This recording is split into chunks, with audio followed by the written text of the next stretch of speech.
السلام عليكم ورحمة الله وبركاته. يوتيوب channel kiyya ragaa kan jiru koomiti makkaati manna kan baay'atee wal jala ciisu jira zahmaa dhalleedha baay'ee zahmaa jira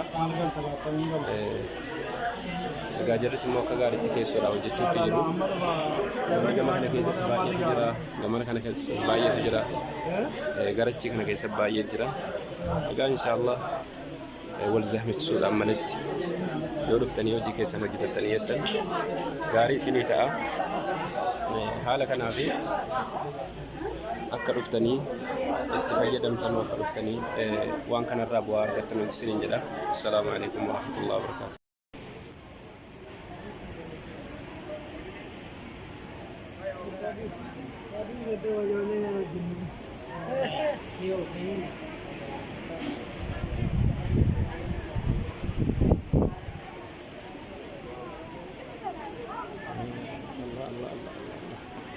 Namni koomiti makkaa keessatti akkasitti dhiisuu jira.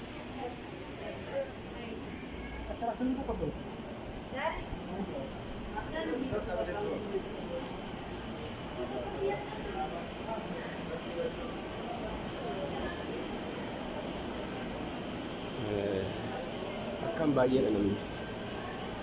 Akkaan baay'eedha. As keessa jiranis.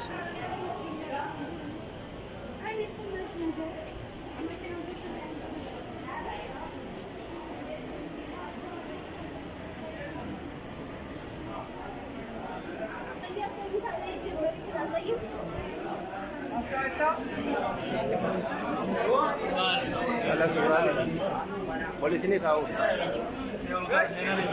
saya nanti kaget.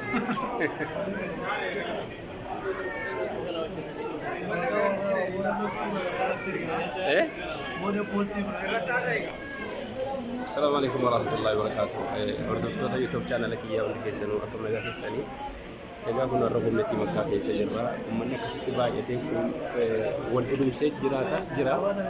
Egaa inshallah isinis akka milkooftanu akka dhuftanii irraa bu'aa argattanu isiniin jedha. Guyyaan guyyaa gaarii haa ta'u. Assalaamu alaykum warahmatullahi wabarakatuh.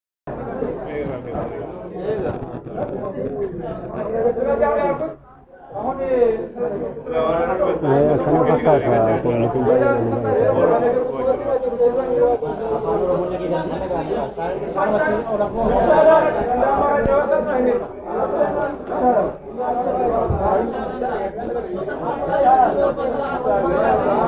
koomiti makkaa jirra namoonni agi bakkee jiru hagana kan keessoo baay'ee jira.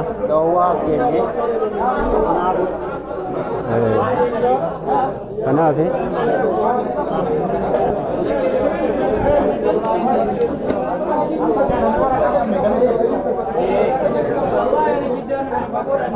akkasii namoonni gariin biyya fagoo irraa dhufaa yeroo akka Xaayif fi Jidda irraa fa'aa warra qollee biyya kanatti jiranii